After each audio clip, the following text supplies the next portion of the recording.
You can say if it's healing or, you know. Nature is being computerized. I love Deltarune. Yeah. Anyways, Tibs back on the stream and fighting against another Peach.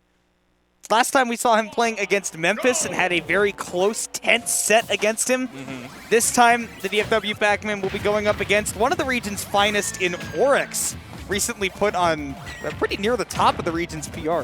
Yes, for sure. I think either it was number 2, right? Or I think 3. I know want to say 2 or 3. 3. Oh, so it might be 2. Yeah, it was either 2 or 4. Because right. Orex has been amazing. Right, I'm going to put some respect on Orex's name. He's fantastic. Tibs definitely has a full plate of all kinds of food right in front of him right now.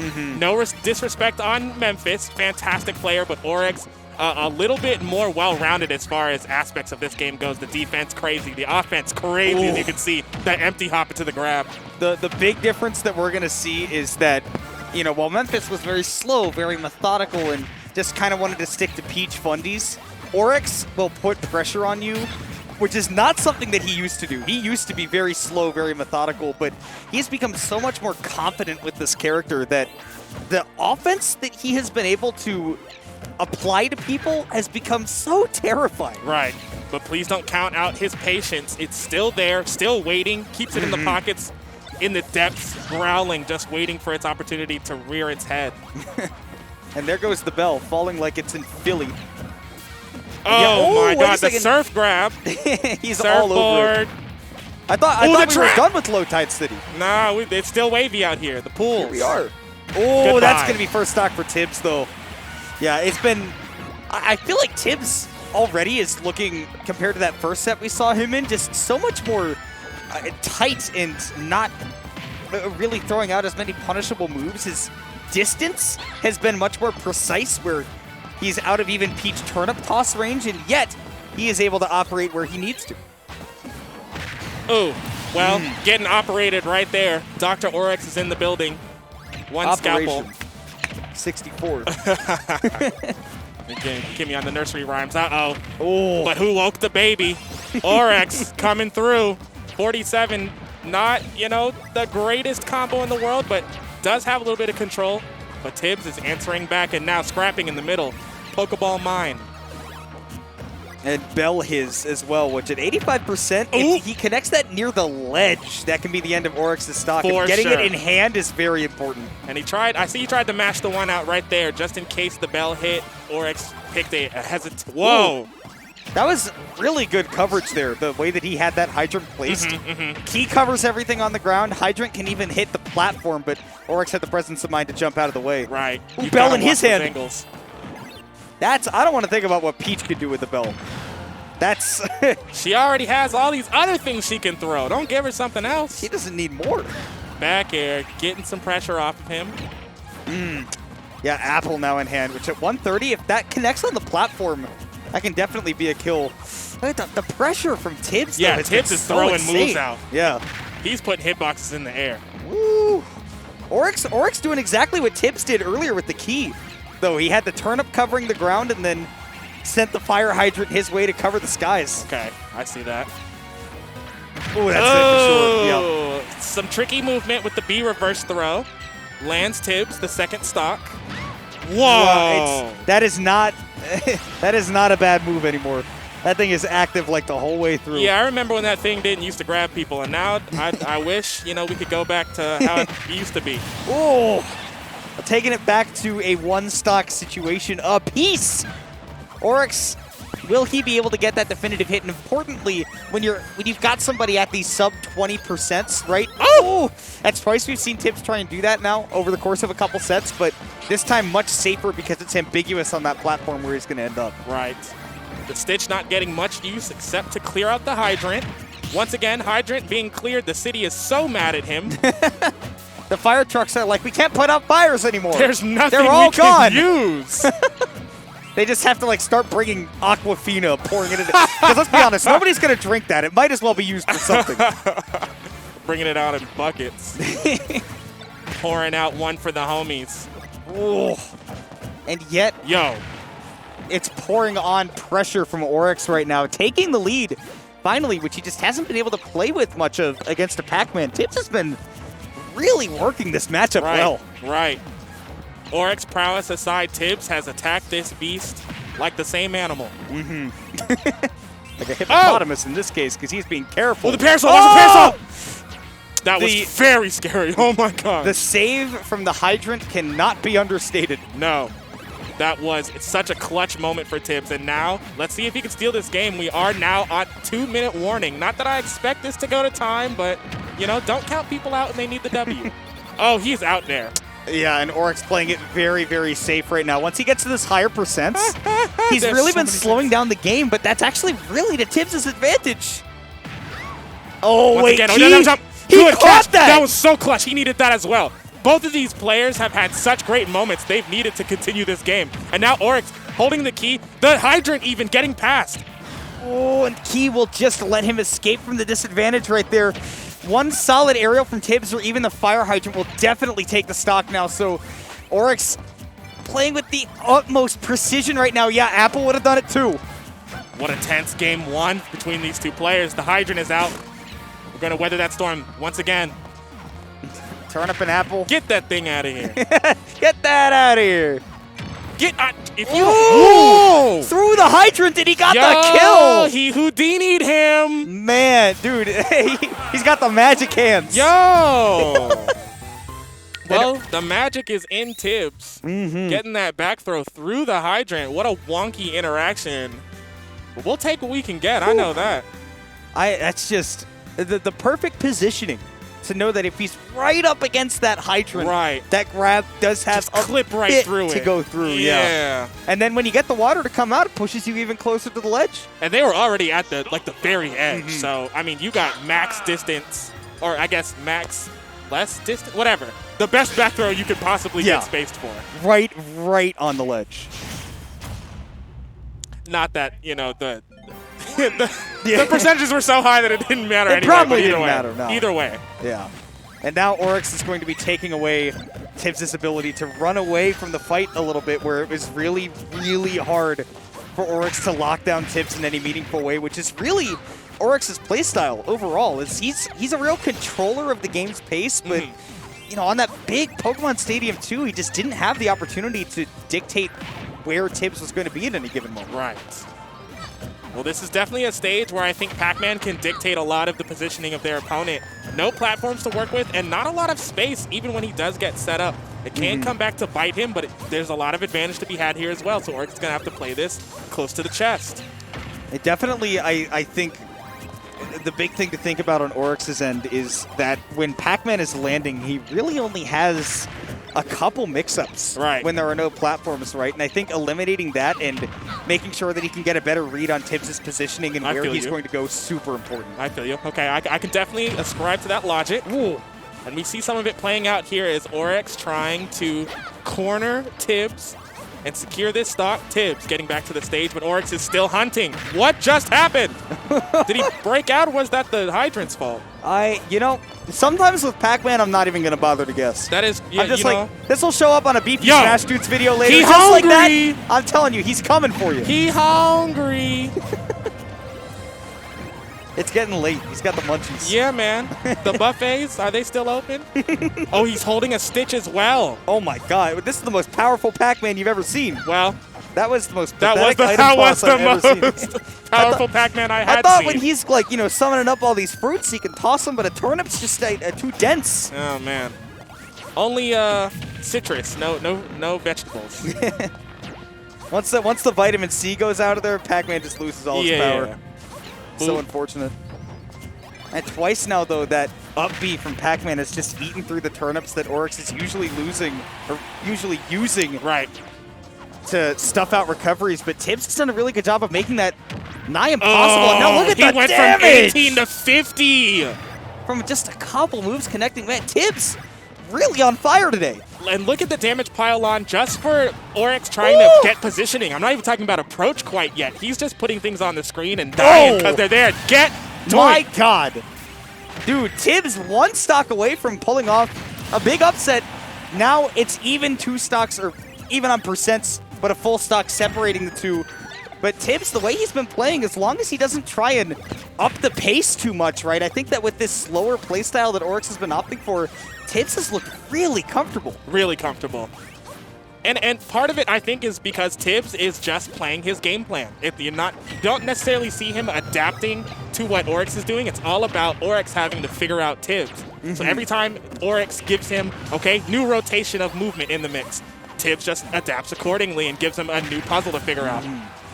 But maybe the pieces are coming together here. Orex has seen that puzzle before. He knew how to get over that hydrant, knowing that Tibs was going to drift as far towards the ledge as he could. And the hydrant is always coming in clutch, dude. He is. Like I said, Low Tide City might be over, but Tibs loves the water. Yeah, for sure. Oh, Mr. Saturn. No today. No, my homie had something to do. All right. Back to the ledge. Ledge trump from Orex, though. And now, even game. That was such a clean stop. It was definitely not looking even, not that too long ago. Yeah. Flashing in the opposite direction. Oh, the pressure. Yikes. The setup. He gets some free damage to that. Orex responds with some damage of his own. That was an excellent decision. The empty hop into the shield, just trying to figure out what Tibs would react to. Yeah, and Orex has definitely figured out a lot of Tibs right now. The damage has been racking up because I think that Tibs, well, I think the pace of the game needs to be slower. Tibs' movement itself has gotten a lot slower and a little bit more predictable. Right. And I think he ended up, he's tried to play this game a little bit too safe, and it's given Orex an avenue to get back into things. Okay. These two just dancing around each other in neutral, trying to find the best positioning or some stray situation that they can capitalize on. Tibs doing his best to capitalize on Orex getting pushed all the way into the corner by that melon, but not able to do anything with it, and only 53% on him. Just all of a sudden looking like Tibs might be biting off a little bit more than he can chew here in game 2. For sure. It was great, but now Orex starting to show his prowess and the methodical type of gameplay. Oh! Oi! Pressure. Barely not fast enough to catch up to him. Man! Tibs surviving. Orex just needs to clear this out, and he's going to take his time. 2-minute warning once again. Back to it. Ooh, and Tibs is very brave to challenge Orex in the air, but even then on the ground, making up space, Orex, I feel like the moment that it went to that last stock for him, Orex did a great job of changing gears. Yeah. Whereas a lot of times I think that he was focused on either being so far from the Pac-Man that he couldn't hit him or close enough to the Pac-Man that he could scrap with him, but sort of changed it up to playing to the mid-range, I think, in that game too, especially near the end of it, and realizing that as long as I can either get a turnip in hand or I can catch him jumping back and trying to get away from me as far as the stage goes, I have just enough movement to stay close and catch up to him, and that's why that comeback happened. I like that shift, though. I like that shift. You have to go from maybe what you think is working, maybe specifically what you're playing, to seeing how you can respond to the other person. And if they don't make that adaptation, you can find yourself even in a deficit and then that game go in your favor. Yeah. So great stuff to Orex. We're going to go into game 3. Is Tibs aware of the adaptation, or is Orex going to steamroll this? Slow computer still download, so let's see what happens. Yeah, I think that Tibs was having so much success with that slower game plan last time that he was very comfortable to stick to it in that game 2, especially trying to take it all the way to the bank. But I think in this case now, maybe he needs to speed things up a little bit, be comfortable boxing up close with Orex like we saw with him against Memphis too, right? Where, I think that Pac-Man definitely has the tools to challenge that, but the question is here on small battlefield, where are you going to get the opportunities to? Because Peach can cover these platforms extremely well. Right. This might be comfort. I know Tibs is an avid Wi-Fi player, so maybe this is something he's used to seeing, or maybe he's confident in how the stage is set up. Either way, Orex is making it his stage regardless of who got to pick it. Whoa. Yeah, the big thing that we're seeing right now is that it's just hard for Tibs to get his setups, although, like we discussed when we saw him play earlier, right? When you put that hydrant in the right place around these platforms, it can make it really hard for Peach to approach, but man, all of a sudden, Orex is just demolishing these approaches from Tibs. Oh, yeah, you're talking about the placement of that hydrant. He got that up smash placed in the nether regions. And now where Pac-Man's sun will never shine. Right, yeah, exactly. There will no longer be Pac-Man Jr. Oh. Right, trying to deliver a little bit of little bit of something here going. Nope, no hydrant trick this time, but Oh, the hydrant got in the way. This is the devious hydrant's trick. oh no. That's the hydrant's trick for sure. Now The Joker calls that the normal hydrant. Right. The hydrant coming back to, it's like one of those perks where like sometimes it's good for you and sometimes it's bad for you. Mm-hmm. Yeah. Like carbs. Yeah. Oh my god. You need some, but man. Hey, in my case, go easy on the hydrant. I don't care. I'm eating. Give me pasta any day. Yeah, of the week. every day. Yeah.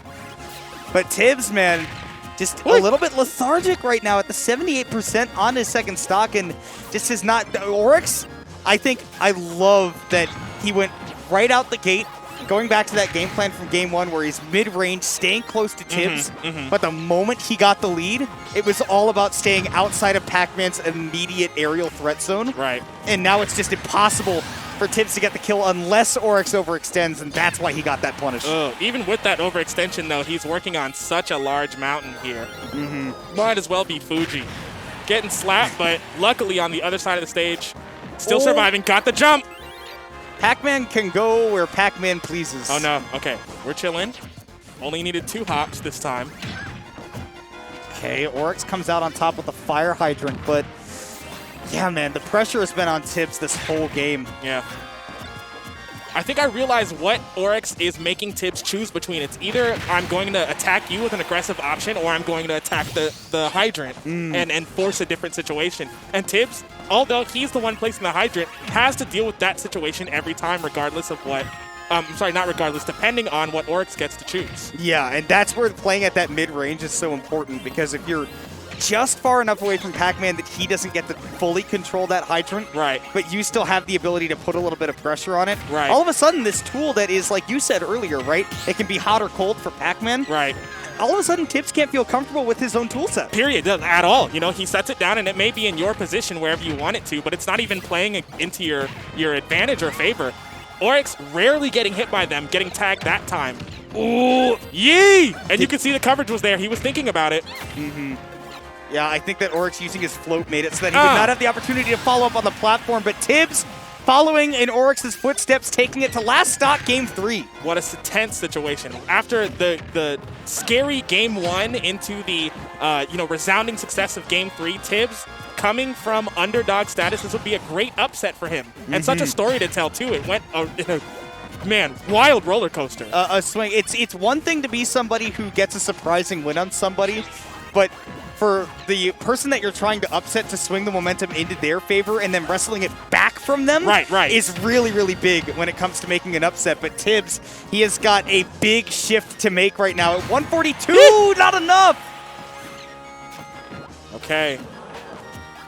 You're talking about big shift. It's going to have to be a very large one. I mean, he's going to have to swing for the fences. He's still got 2 minutes. And it's plenty of time to play with as a Pac-Man. If you slow the game down enough, you have a chance. 65! He's holding the belt in his hand. This is the danger zone. He is threatening him! Oh, look out! He's going to put it on the water. It's going to be a wet bell. I'm wrong. Chilling. Okay, he is holding this forever. Well, and it's so important because with the bell in hand, no way, he dies to up air. It's enough. And Orex was so comfortable going up there because Tibs did not have the hydrant available. He already dropped it, and the whatever he had charged was not apple, so it's not like he could throw it down. Wow, so that was an excellent place to pick an aggressive situation or an option. Coverage, all of the above, either way. Yeah, answer D, all of the above. Yes. Who Wants to Be Millionaire's got my back this time, for sure. Orex is crazy, man. He like you said, when he made that shift into the mid-range, you could tell that, like, what we were talking about earlier with Memphis and the way Memphis was playing. Like, he just hopped in and it was pressure, or he decided to, hold back and see what was going on. We saw some of that kind of play from Orex at first and how that game progressed. And then when it came into game 2 and game 3, you could see him closing that distance. And all of a sudden, Tibs very uncomfortable. So what kind of excellent situational awareness from Orex? Continue on into the winner's bracket. Yeah, he's so good at recognizing where a player is mentally, right? Not only, how they're feeling trying to play against him, but what they're looking for, what kind of pace they're trying to establish, and really developing ideas of how to counter what somebody is playing. He's so well thought out when it comes to this game. He's one of the players in this region that I feel very comfortable going up to him and asking him a question about the game. I feel like he'll have an answer. Right. Analyzing intention in this game is a very sought-after skill, and Orex being a very good proponent, or I'm sorry, player with that. Either way, not the player we're talking about. I bet you know, if you have watched multiple majors in the past couple of months, Yanni on the screen. Yes. Versus hometown hero Chef. Yes, Chef pulled off a big upset at Low Tide City, beating... Yes. No, that was Bert. He beat Mysterica, right? Man, I don't know. Or was it? No, it was Ven. He beat Ven. Ven, that's right. Yes, Chef had the big win over Ven. And Yanni, of course, like you said, if you've been watching majors, you know that he's had plenty of big wins, right? Including DeBuzz, one of the perennially best players